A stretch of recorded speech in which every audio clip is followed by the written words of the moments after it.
Et il arrive à s'en sortir facilement dans tous les deux. On dirait je suis né africain, la musique dans le sang, et c'est moi vous chantez. Donc la musique coule en lui, même si ça ne coule pas en toi, vraiment, je le dis. Alors, pendant que tu es en train de sourire, nous disons bienvenue à notre invité Eliezer Kalonga plutôt, voilà, je m'excuse. Je sais que vous m'aimez. Alors, monsieur Eliezer, Karibou Sana. Merci beaucoup, merci. Bonjour. Bonjour aussi à ceux qui nous suivent. Vous allez bien? Ça va très bien, merci. Alors, si l'on devra vous connaître, moi je vous connais déjà, et nos téléspectateurs voudraient également vous connaître, qu'est-ce qu'ils peuvent retenir de vous? Je suis Eliezer Kalonga, entrepreneur. Je suis licencié en réseau de télécommunications de l'université de UPEL. Je suis aussi diplômé parce que c'est vrai qu'on ne peut pas avoir la licence sans avoir le diplôme. Je suis diplômé en réseau, plutôt en électronique générale à l'Institut technique Salama. Donc c'est un peu ça. Et aujourd'hui, je suis manager en chef de ECA Holding. ECA Holding, c'est ce qui nous intéresse beaucoup aujourd'hui. Exactement. Et vous faites comment pour électronique, et puis réseau de télécommunications, et puis enfin entrepreneuriat? En fait, ce sont les réalités, les réalités du moment. Parce qu'on pense que lorsqu'on passe par les études, c'est exactement ce qu'on a étudié qu'on va devoir faire après. Mais après les études, on se rend compte que les choses ne sont pas tellement faciles. On ne nous ouvre pas tellement les portes dans les domaines dans lesquels nous avons eu les formations. Alors, à la place, nous n'allons pas baisser les bras. Qu'est-ce que nous allons faire? Nous allons chercher des moyens, nous allons mettre en œuvre des mécanismes qui vont nous permettre de nous en sortir, même si on n'a pas du boulot dans le domaine dans lequel on a été formé. Donc, c'est exactement ça. Et ça marche? Oui, ça marche. Ça marche en plus. Alors, très bravo! Bien. Merci beaucoup. On dirait bravo. On dirait que la situation malencontreuse ou encore peu favorable à la vie vous ouvre des opportunités. Et exactement. C'est vrai que ça ouvre des opportunités, mais pour ceux qui cherchent à ce que ces opportunités-là s'ouvrent. Parce qu'il y a des gens il a terminé les études, il va attendre jusqu'à ce qu'il trouvera le double boulot dans le domaine.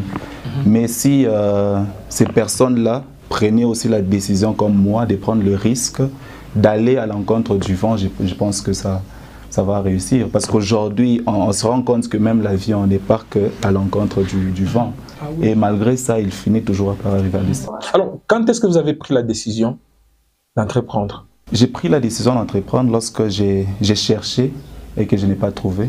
J'ai toqué, personne ne m'a ouvert. Voilà. Alors c'est comme ça que je me suis décidé de pouvoir ouvrir moi-même la porte. Ma propre porte en fait. Donc c'est en ce moment-là, parce que j'ai pris beaucoup de temps, après les études, après la licence en réseau de télécommunications, j'ai essayé de chercher du boulot, je n'ai pas trouvé. Et c'est comme ça que je me suis dit, au lieu de continuer à chercher, il vaut mieux que je puisse en créer. Donc c'est un peu ça. Si c'était à refaire? Si c'était à refaire, je pense que je n'allais pas étudier. Donc les études ne servent à rien?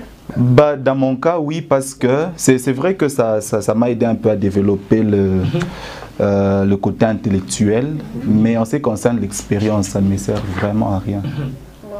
Et aujourd'hui, surtout ici au Congo, c'est le cas de plusieurs personnes. Les études qu'ils font ne leur servent presque à rien. Mais je pense que si on devrait arranger quelque chose, par exemple, dans notre programme d'études universitaires ou encore d'études primaires, donc dans tous les cursus, qu'est-ce qu'on peut améliorer? Je pense que nous sommes dans un monde où il y a plusieurs défis et plusieurs problèmes. Et je pense que c'est en relevant les problèmes qu'il y a dans ce monde, et plus précisément dans ce pays, qu'il faut maintenant essayer de pouvoir agencer les études que nous devons faire. Ah oui. Parce qu'aujourd'hui, on est en train de nous apprendre des choses comme qui a découvert l'embouchure du fleuve Congo. C'est vrai que nous avons besoin d'avoir la connaissance sur notre pays, mais ce sont des choses qui ne nous servent pas à quelque chose. Et puis je donc, c'est Diego Cao et puis ça nous apporte quoi? Voilà, ça nous apporte rien. Or que si on pouvait se mettre à organiser les études de sorte que on sait améliorer par exemple le côté énergie du pays, par exemple les infrastructures. Aujourd'hui, est-ce que vous savez que c'est... Je ne sais pas, moi, je ne sais pas peut-être vous, mais les routes qui sont construites dans notre pays, ce ne sont pas les Congolais qui font ça. Exactement. Ce sont des expatriés. Mais pourquoi les grandes bâtisses, ce ne sont pas les Congolais qui font ça. Mais pourquoi ne pas former pour que l'on soit en mesure de pouvoir apporter des solutions à ce problème? Je pense que c'est là qu'il faudrait changer les choses. Et aussi, il y a un aspect des choses. Nos étudiants congolais, quand ils apprennent, ils n'ont pas en eux le fait que la réalité de la vie impose que un universitaire, c'est quelqu'un, d'abord, par définition, qui est lancé dans l'univers et qui ne va pas se fier seulement aux études, sans faire sa vie. Il ne doit pas attendre de vivre sa vie quand il doit finir les études. Oui. Il peut être étudiant et boss quelque part, étudiant patron, étudiant initiateur de telle ou telle autre chose, par exemple. Exactement, vous savez, j'aimerais aussi ajouter un autre point. Vous savez, ce qui va permettre à ce qu'un universitaire, après avoir fini, qu'il soit en mesure de se développer, c'est aussi ce qu'on lui inculque dès le passage. Par exemple, quand on commence l'école primaire, quand on passe aux humanités et puis quand on arrive à l'université, on doit nous apprendre cette culture où si tu termines, tu n'es pas forcément obligé d'attendre qu'on t'emploie. Tu as besoin aussi de pouvoir développer ton sens. C'est là qu'il faudrait aussi arranger les choses. Parce qu'aujourd'hui, on nous apprend que quand tu termines les études, le cursus normal d'un étudiant ou de celui qui a étudié, c'est que dès qu'il termine, il doit faire j'ai l'honneur. C'est ça le problème. On nous apprend pas que nous sommes... Surtout que nos parents nous ont dit, attention, il faut fonder masomo. Pourquoi? Parce que masomo jo maisha. Comme un fondé, zéro. Or que si on regarde très bien, nos aïeux, ils n'ont pas étudié, mais ils se sont développés peut-être dans l'agriculture. Ils se sont développés dedans, ils se sont sortis. Donc c'est un peu ça. Voilà, c'est une grande interpellation, n'est-ce pas, Jaël? Oui, une très grande interpellation, surtout pour nous, les jeunes étudiants que nous sommes, et surtout pour ces personnes-là qui ont déjà fini, qui attendent à ce qu'on l'appelle. Surtout, faudra le retenir, on n'est pas contre les études. Exactement. Bah, parce que les études ouvrent les horizons, ouvrent le raisonnement, mais on ne va pas se fier sur ça pour vivre sa vie. Alors, vous pouviez peut-être monter des startups en électronique ou bien en réseau que vous avez fait. Pourquoi avoir choisi l'immobilier et le transport? En fait, comme vous l'avez dit, je pouvais mettre des startups en électronique, c'est vrai, mais nous sommes dans un pays où nous n'évoluons pas assez vite comme évolue le monde. C'est-à-dire être dans un pays où les choses ne bougent pas tellement vite et chercher à apporter quelque chose qui n'est pas encore bien installé, c'est complètement difficile, c'est très difficile. Par exemple, aujourd'hui, parlons de l'école. À l'école, on nous apprend qu'il y a les transistors, il y a les diodes. Mais oui, les diodes NR. Mais aujourd'hui, ce n'est plus ce monde-là. C'est le monde où nous avons les circuits intégrés, voilà. Où nous avons de la programmation, la miniaturisation. Voilà. Donc les choses sont à l'école, nous sommes encore sur les diodes. Exactement. Alors ça devient un peu plus compliqué et aussi c'est bien, on peut le faire plus tard, mais on a essayé un peu de voir les possibilités actuelles pour chercher quand même à nous sortir notre zone de confort où nous étions, en attendant qu'on nous appelle pour avoir un boulot. En attendant, bien sûr, qu'on nous appelle pour avoir le boulot, et peut-être que c'est vous qui appelleriez les autres pour eux. Le boulot. Eka Holding, c'est quoi? Eka Holding, c'est... Holding, normalement, c'est déjà un mot anglais, comme vous pouvez l'entendre. Et ça montre qu'il y a une entreprise mère dans laquelle il y a des sous-entreprises. Okay. Alors, nous avons voulu prendre ces noms-là associés à Eka Holding. Eka Holding, c'est Eliezer Kalonga, c'est Eka. Alors, dans ça, nous avons voulu mettre plusieurs secteurs d'activité à l'intérieur. C'est-à-dire, aujourd'hui, nous sommes dans l'automobile. Dans l'automobile, nous faisons l'achat, la vente, la location des véhicules. Beaucoup plus, nous sommes dans la location parce que c'est vrai que l'achat et la vente, il y en a beaucoup, il y a beaucoup de concessionnaires. Alors nous sommes allés un peu dans ce qui ne se fait pas normalement. Alors c'est comme ça que nous sommes beaucoup plus focalisés dans la location. Alors nous faisons la location des véhicules, tout type de véhicules. Vous avez besoin de, vous avez un mariage pour les mariés, pour les autorités, même quand il y a une autorité qui doit venir, nous faisons la location des véhicules. Alors nous sommes dans ça. Nous sommes dans l'immobilier. J'ai entendu la dame qui a parlé de ça avant. Alors nous sommes provoqués. Alors nous sommes dans l'immobilier. Et l'immobilier, c'est tout ce qui est résidence, tout ce qui est endroit habitable. Ça s'appelle immobilier. Et nous faisons aussi l'achat, la vente, la location de tout bien immobilier, que ce soit les parcelles, les maisons, ainsi de suite. Nous sommes dans ça. Et au-delà de l'immobilier, nous sommes en train d'ajouter, nous sommes déjà presque à la fin de pouvoir ajouter la construction. Si on ajoute, c'est que ça marche? Oui, ça marche. Ça marche, oui. Quelles sont les techniques, si ce n'est pas un secret? En fait, les techniques, c'est... Je pense que c'est le travail. Okay. C'est le travail, c'est donner, rendre un bon service aux gens. Quand vous savez rendre un bon service, la personne à qui vous rendez service pour aussi parler. Il y a un principe, un client satisfait, un appel à vous. Exactement, c'est ça. Donc nous essayons de travailler de sorte que nous puissions rendre des bons services à nos clients. Donc c'est un peu ça. Et comme je le disais, au-delà de l'immobilier, nous sommes en train de mettre en place le secteur d'activité qui est la construction. Oui. Alors dans la construction, on est en train d'étudier. Comme on l'a dit, le monde est en train d'évoluer. Et aujourd'hui, il y a plusieurs façons de construire un bien. Ce n'est pas seulement avec des briques. Aujourd'hui, il y a même des containers qu'on peut fabriquer, qu'on peut faire. D'ailleurs, c'est très beau pour l'architecture. C'est très beau. Aujourd'hui, il y a le bois qu'on utilise pour construire. Il y a des maisons préfabriquées comme ça.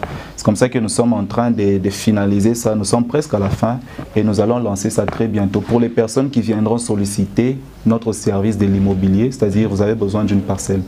Nous faisons en fait l'intermédiaire. C'est vrai que nous ne pouvons pas avoir des parcelles. Nous pouvons avoir des parcelles propres à Eka Holding, mais si nous n'en avons pas, nous faisons l'intermédiaire, comme on appelle communément le commissionnaire. Voilà. Alors nous faisons l'intermédiaire et lorsqu'il y a quelqu'un qui a besoin d'un bien, qu'est-ce que nous faisons? Nous cherchons ce bien-là et nous apportons à la personne qui en veut. En tout cas, Jaël, ça t'inspire quelque chose? J'ai envie d'aller travailler avec lui. Une chose que je voulais ajouter, au-delà de tout ça, nous sommes en train de... Eka Holding s'est lancé aussi dans ce qu'on appelle le conseil en investissement. Ok. Oui.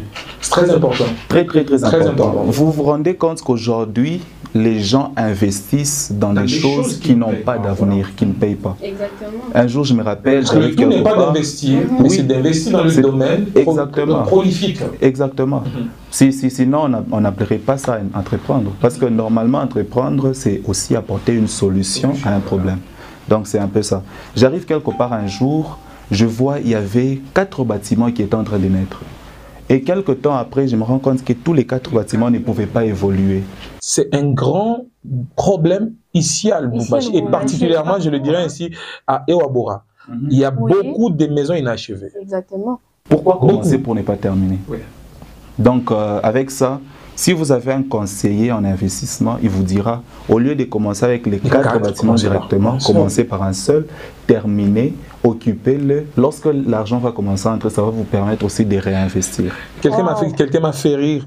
Est-ce que cet adage n'a pas été créé au Congo? Le goût de l'inachevé. En RDC, et particulièrement à Lubumbashi, donc les bâtiments inachevés sont les gens. Voilà, c'est comme si ce sont les Congolais qui ont. C'est pas possible. Tu connais pas l'adage, les goûts de l'inachevé? Les Congolais. C'est comme si ce sont les Congolais qui ont créé ça. Ben, c'est vrai, hein, je viens de me rendre compte de ça. On n'achève pas tout. Alors, on va finir avec vous. C'est vrai que c'est abondant. Hein. C'est bien, n'est-ce pas? Oui. Alors, on ne va pas vous garder trop de temps. Question d'aller créer d'autres entreprises, bien sûr. Parce que le temps, c'est de l'argent. Voilà. Alors, je voudrais que vous puissiez faire une sorte de conscientisation de la jeunesse. Vous êtes jeune. Oui. Voilà. Il y a plusieurs jeunes qui sont en train de nous suivre en ce net moment, qui n'attendent que quelqu'un vienne des airs, du ciel, pour apporter des solutions à leur vie. Oui. Ce que je peux dire, un jour j'ai lu sur Facebook quelqu'un qui a écrit, il a dit entreprendre au Congo, c'est comme vendre la Bible en enfer. Ça m'a fait rire comme vous, mais lorsque surtout les jeunes qui peuvent lire ça, il s'est dit c'est vraiment très difficile. Mais vous savez, vous ne serez pas sûr qu'on ne vous achèterait pas cette Bible en enfer si vous ne prenez pas la décision de pouvoir la vendre. Donc la première des choses, c'est d'abord essayer.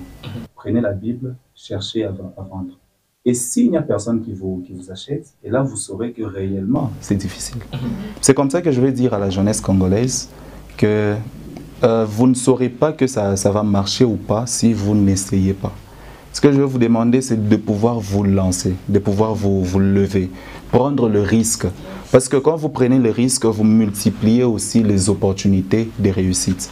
Donc c'est un peu ça. Pour la jeunesse congolaise, je vous demande de pouvoir vous lever. Parce que, comme M. Cédric l'a dit, vous n'attendrez pas jusqu'à ce que quelqu'un sorte, je ne sais pas d'où, pour vous venir vous relever. Vous devez d'abord prendre la décision vous-même de vous relever.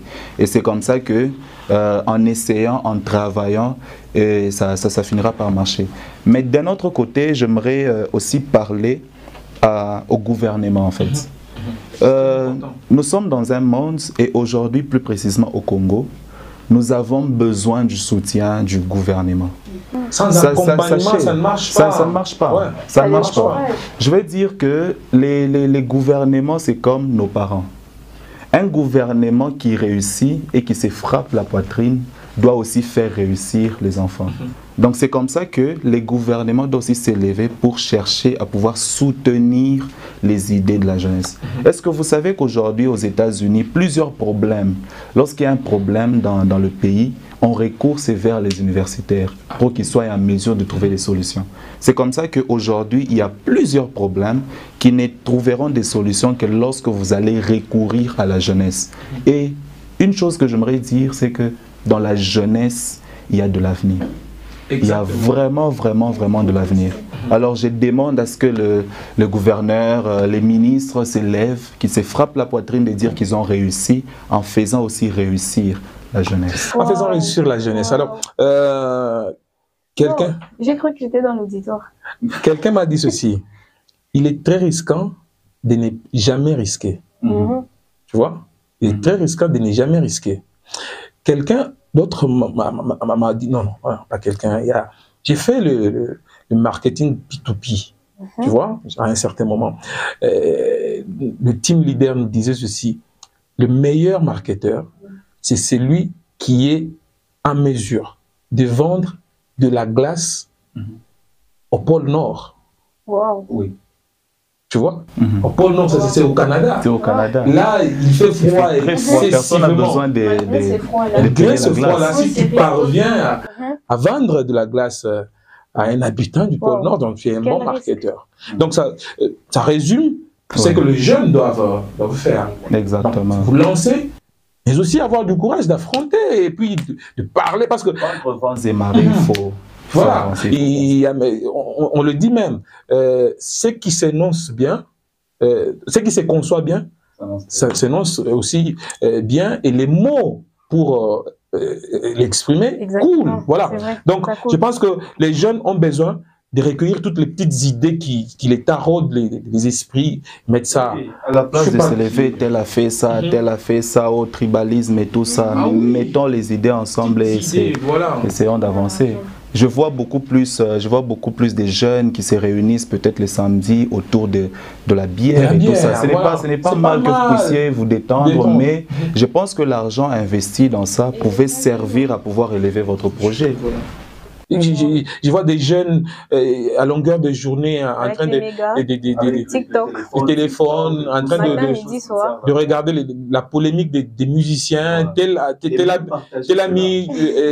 ami Yoji, l'autre ami Versace et tout ça, et ça perd le temps.